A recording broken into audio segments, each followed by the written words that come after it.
Tonight on KQED Newsroom, special guest Oakland Police Chief LeRonne Armstrong on his city's soaring homicide rate.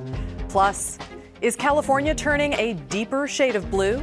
We consider the overall impact of the state's new laws on issues ranging from guns to schools. And we visit San Francisco's Chinatown in this week's edition of Something Beautiful. Coming to you from KQED headquarters in San Francisco, this Friday, October 15th, 2021. Hello and welcome to KQED Newsroom. I'm your host, Priya David Clemens. Let's get into the news with the Friday Five, our top 5 stories in California this week. We begin in Southern California with news that the busiest port in the nation, the Port of Los Angeles, will begin operating 24 hours a day, 7 days a week.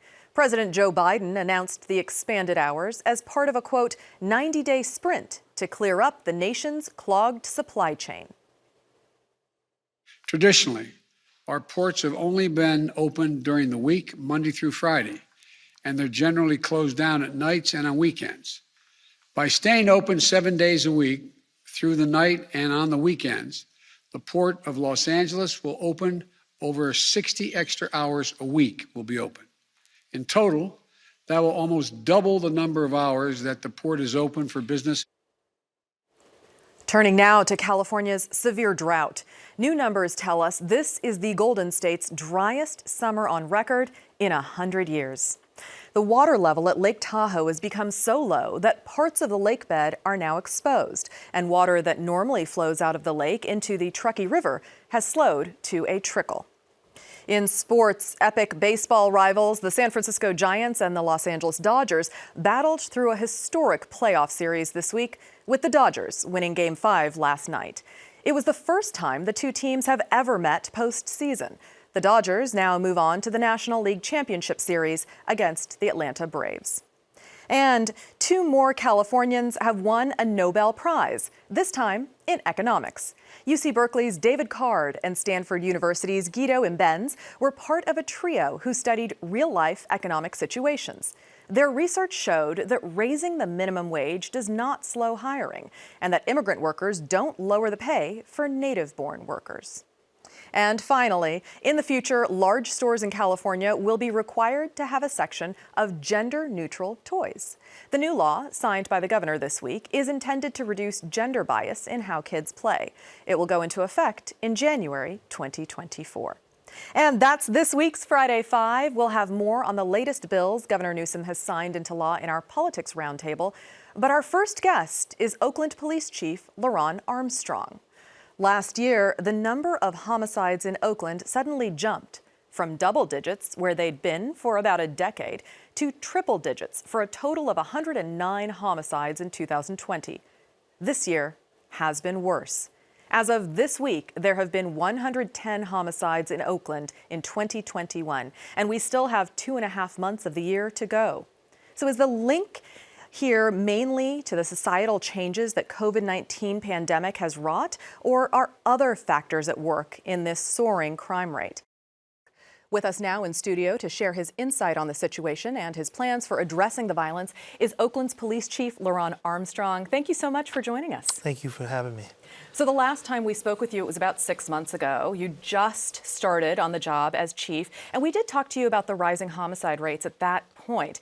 The numbers have only continued to go up. What's going on? Well, it's been very unfortunate in the city of Oakland. We've seen violent crime continue to spike across our city.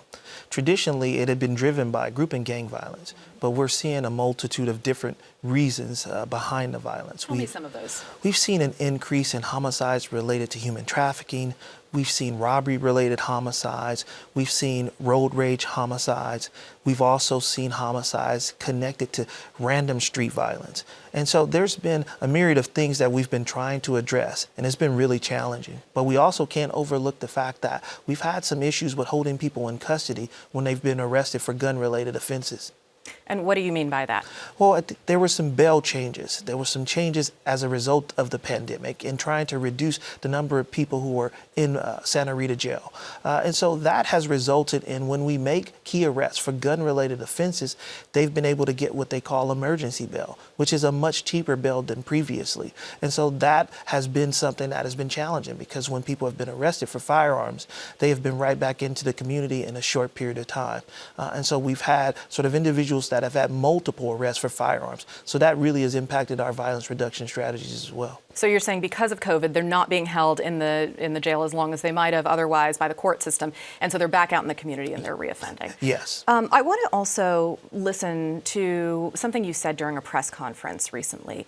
This was right after, sadly, a 15-year-old girl was killed, and she was caught in the gunfire. She wasn't a person who was actually holding the gun or wielding the gun, but she died, and you called for the community to be more involved. Let's listen to that.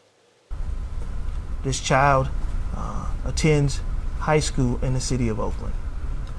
She has friends in the city of Oakland, family in the city of Oakland. So tonight, I hope that everybody in this city wakes up and understands finally how much do we have to bring before the public? How many times do we have to cry out for help? How many times do we have to say to you that we are in a moment of crisis? Our children are in danger. You're saying our children are in danger.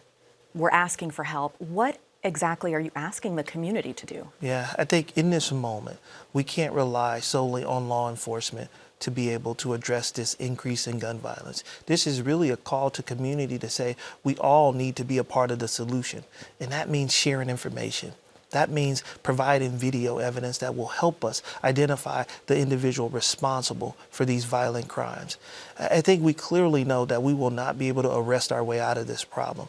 And history shows that arrest alone does not bring down violence. But there are some people, obviously, that we have to focus on and have to hold accountable. But most important is getting people to make different decisions around using guns, putting guns down, and not bringing violence into our communities. And that really means the community has to step up for their loved ones, step up for their family members, step up for the people that they care about to say, you have to put the guns down and not be engaged in this violence. When you're asking for this community help, you're asking for the community to trust you. And that trust, as you know, has been broken for a long time. You grew up in Oakland. You lost a brother to gun violence. You've been in the department for 22 years. So you've seen the issues, the divide between, really, in a lot of ways, the police department and many of the people who depend on these services. How do you think that trust gets fixed? Well, I think it's more engagement on behalf of this police department. I think we need to get out into the community, meet with our community on the ground, and we have to be better at doing our jobs. We cannot continue to be involved in conduct that is not aligned with our values, not aligned with our community values. And that really is my job, to change the culture of the department so that it is a department that people trust and they respect. One of the things I do is lead from the front. I am out every day in our community, meeting with community members, talking about the challenges that we face, but also focused on solutions. I created a new communication strategy around conversation towards solutions. And I have identified all 35 beats in the city of Oakland, and I'm going to have a conversation with all community groups in those 35 beats. So far, we've already met with 18 different community groups discussing the challenges that we face. I titled it Conversations Towards Solutions because that's what it really is about. It's about us solving this problem together and not, in our different silos like we've been for so many years. I am really doing my best to bring this community and our law enforcement department together. So, Chief, tell me about the staffing issues that you're facing in Oakland with the police department. Yeah, we're facing some tremendous challenges when it comes to staffing. Our authorized strength is 792, but 55 of those positions were frozen in our last budget. So now we're currently authorized to hire up to 737. And currently today we stand at 684 officers. Our city has grown astronomically over the last 10 years, and this department is much smaller than it was 10 years ago. And so we are facing tremendous challenges with meeting the calls from our community, the calls to our 911 system, the requests that community members have for us to be more present, more on the ground, walking in our community. There's a lot of things we would like to do, but we're unable to do them because we just don't have the officers. Well, those 55 positions that you were mentioning are frozen by the City Council. The money for those officers has actually been diverted to a new program. It's called MACRO. And let's see, that stands for the Mobile Assistance Community Responders of Oakland. The program is meant to reduce the need for police intervention, right? To have a civilian response to nonviolent situations. Won't that help to reduce the pressure on the police department to respond? I hope that it helps. That's what its intent is. And I actually support alternative responses to police because I believe that law enforcement has been asked to do more than it's capable of doing for many years. We have been called on to do things that we're not necessarily trained well to do.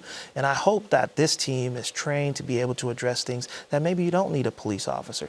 But I still think that there's a need for a more robust police force because the calls for service that we're facing, even with the addition of MACRO, it still will be challenging for us to meet the need of our community. Fundamentally, are the police there to prevent violence from occurring, prevent crime, or are they there to respond after it's happened? I think when you have a properly resourced police department, they can do all of those things. They can do violence prevention. I think they can be preventative in terms of trying to address crime. They can respond to the immediate needs that the 911 system is used for. So I do think it's all encompassing. I think when you have a small police department, you find yourself only being a response to people's calls. And that's what we don't want to be. We want to be able to prevent crime, but that's challenging when you don't have enough officers on the ground taking calls and being able to get out on foot and actually meet with community and prevent these things from happening. In addition to having these conversations, you're also addressing the culture within the Oakland Police Department. So the Oakland Police Department has been under a negotiated settlement for many years, for 20 years. This is the result of a corruption scandal in the past. And for the past 20 years, you've had federal oversight and independent monitors. And it seems like often as you get close to being at the end of that, something else pops up. And so recently, this happened again. There was an incident where there was an Instagram account which had racist and sexist memes on it. It was started by a former OPD officer, followed by current officers. And this seemed to be another example of poor choices and of systemic problems with racism and sexism within the department. Yeah. I want to just read for our audience here something that the independent investigation into this Instagram account, the report on that had said. And what they said was, at best, this failure signals an absence of processes within the department to ensure a safe and discrimination-free workspace committed to court-ordered reforms. At worst, it bespeaks a culture so hostile to women and minorities and so wedded to a discredited model of policing that it cannot identify discriminatory and anti-reform messaging when it sees it. Does that sound like OPD to you, a culture hostile to women and minorities? It doesn't sound like the culture that I know. It also, I think, doesn't represent the vast majority of the men and women of the Oakland Police Department. But with that said, it is really unacceptable conduct by some, a very small number of people within our organization. And I truly believe in accountability. From day one, when I took this job, I said that I would hold people accountable, that certain behavior would not be tolerated. And the behavior that was identified in this investigation will not be tolerated. The discipline that was given was stiff. And it was What was it? It was from as low as 2 to 3 day suspensions to as high as 25-day suspensions. That's essentially a month and a half of pay taken away from an officer because of their involvement in this investigation. I think it's important that everybody understand that I take this very seriously and that we're going to be better.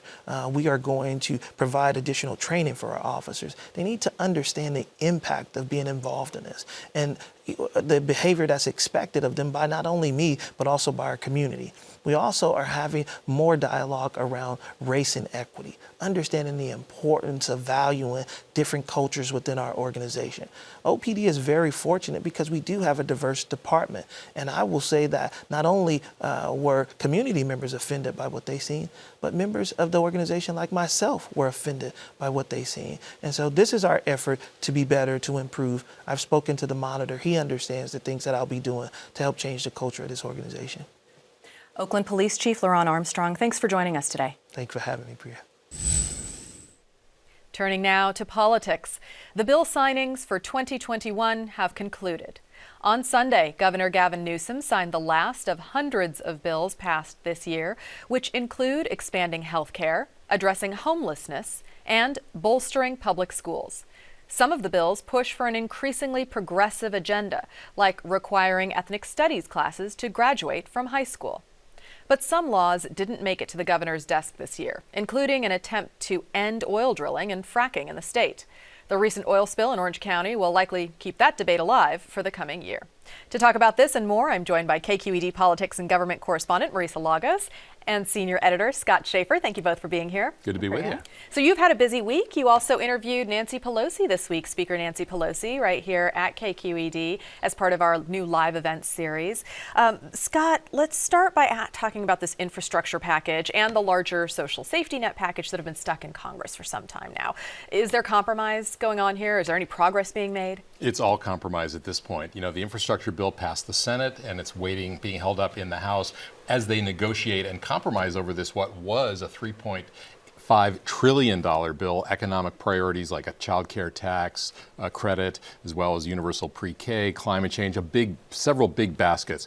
And the question is, what can they get passed through the Senate? Because whatever the House passes, you know, there's Joe Manchin and Kyrsten Sinema saying, I'm not going to go for anything more than $1.5 trillion. And so it's all compromised. Do they, as the speaker talked about, do they try to shorten the amount of years that this is funded for to bring the price tag down that way? Or do they, leave some things out altogether? And, progressives, which is, almost 100 people now in the House Democratic caucus, they want to go for broke. They want it all in there. That's not going to happen. And so the question is, how does it get brought down in a way that can both get past the Senate, but also, get enough votes from the progressives who really want more? They may take a little issue with his characterization because their point is that it's all going to get paid for, right? It's not going to go for broke. But the revenue is part of it too. Where's the money going to come from? And that's a big question, and that's where the number. But I really do think, what we heard from both Pelosi this week. I also sat down with Congressman Adam Schiff. They feel very bullish that this will get passed. But I think, the devil's in the details as always, not to use a cliche. And I think that they're really hopeful that those kind of big buckets of climate change, of sort of care, right? Whether it's caring for elderly parents, caring for younger children, that they're going to be giving that assistance and showing, why they deserve to stay in power from their point of view. So Marisa, you also talked with her about voting rights, and that's going to be a big focus this week in Washington. What did she have to say about that?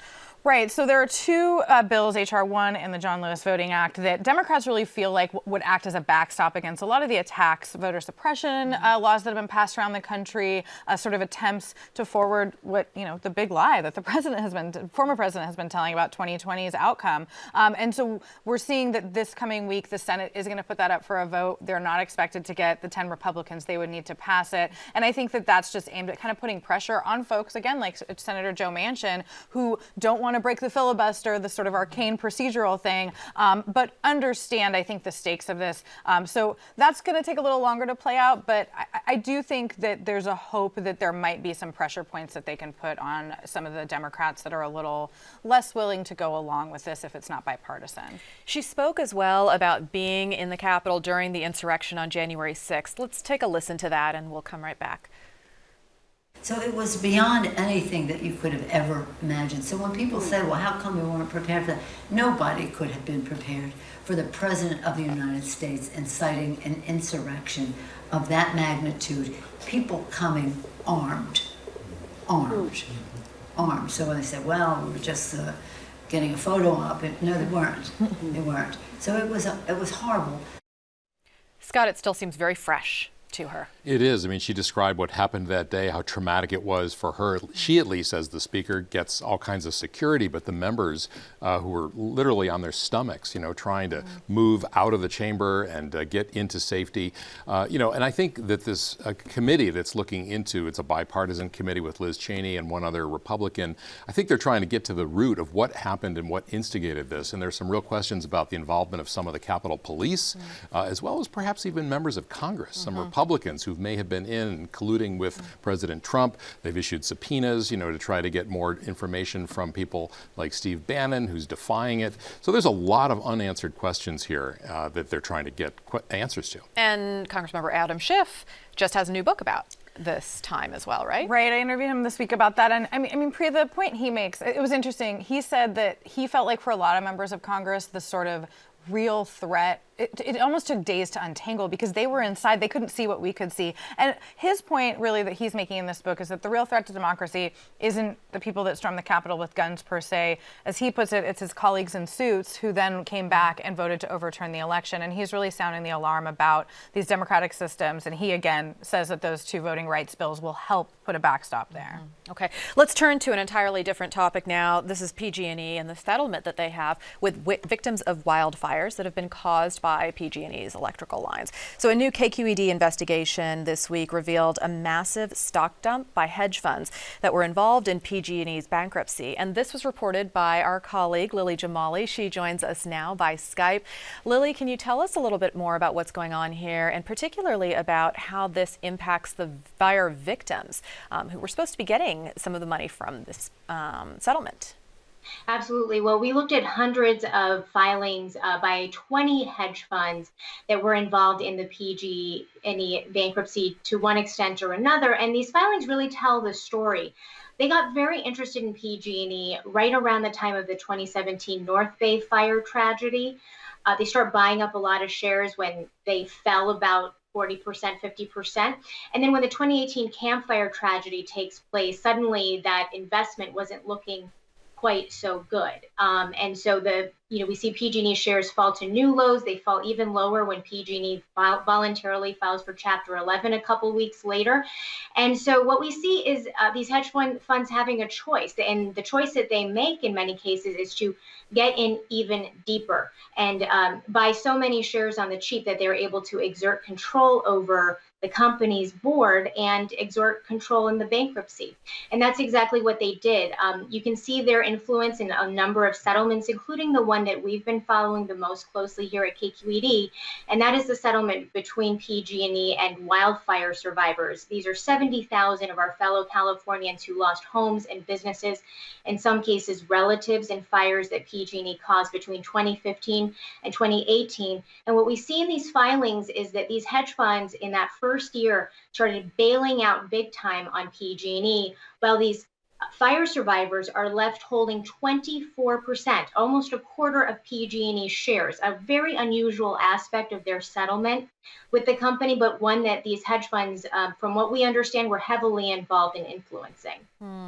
Lily, thank you for that. Marisa, I know you've done some reporting in the past on PG&E. What are your thoughts about the new investigation? I mean, this isn't shocking to me. We kind of saw this coming a year ago, and I think what it shows is the sort of inherent conflict of having this public utility that millions of Californians rely on, that the state really relies on because nobody else can come in and do what they do, and how just like that there is a conflict when you then have it traded on Wall Street. There's just perverse incentives. I'm not surprised by this. We also saw lawyers and consultants make millions on this bankruptcy, and again, a lot of these wildfire victims haven't seen a cent. All right. Well, this was the final week of signings for Governor Newsom on the 770 bills that were passed by the legislature. Scott, what stood out to you from these signings? Well, I think that the state had a historic amount of money, $80 billion that they didn't expect to get. A lot of that was from the federal government. And so they're trying to really put some serious down payments on some big issues like housing, homelessness, as well as climate change. And there were some bills around COVID as well. But I think this is really what is confronting the state more than anything. There were some other bills that maybe get more attention, but trying to get more housing built, both with incentives, changing the zoning laws a little bit, and then, of course, putting a lot of money into affordable housing. I think those are the things that Newsom is hoping he can make a dent in, and it's very, very difficult. And he also signed, 770 bills. He signed other bills on guns and the environment and those sorts of things.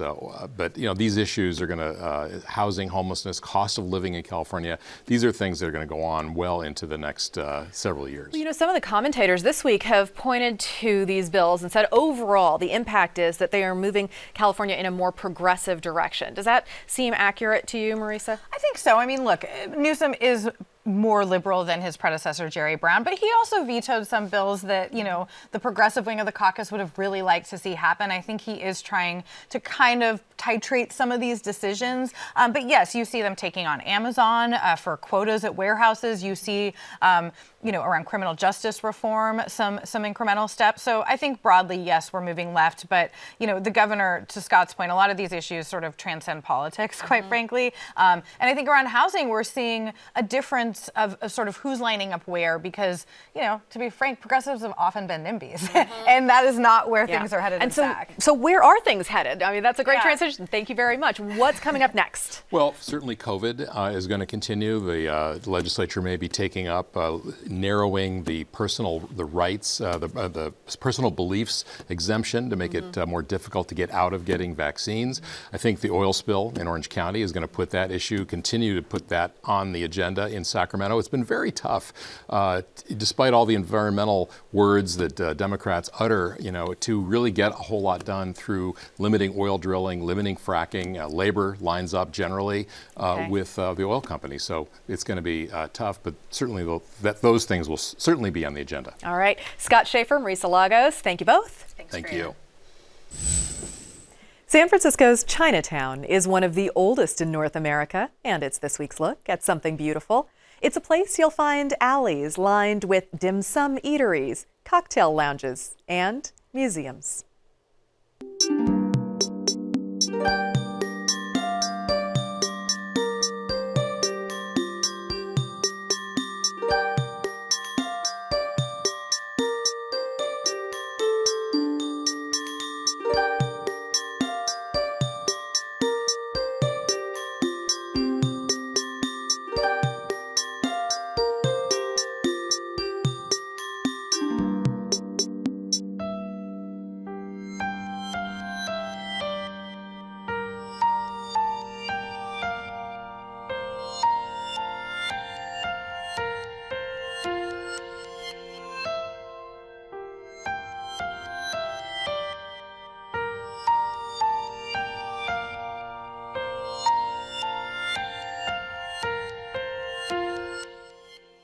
That's the end of our show for tonight. Thank you for joining us. If you want to get a look behind the scenes, then please join us online too. KQED Newsroom is on Twitter and Facebook, or email us at knr@kqed.org. And you can reach me on Twitter as well at Priya D. Clemens. We will see you right back here next Friday night.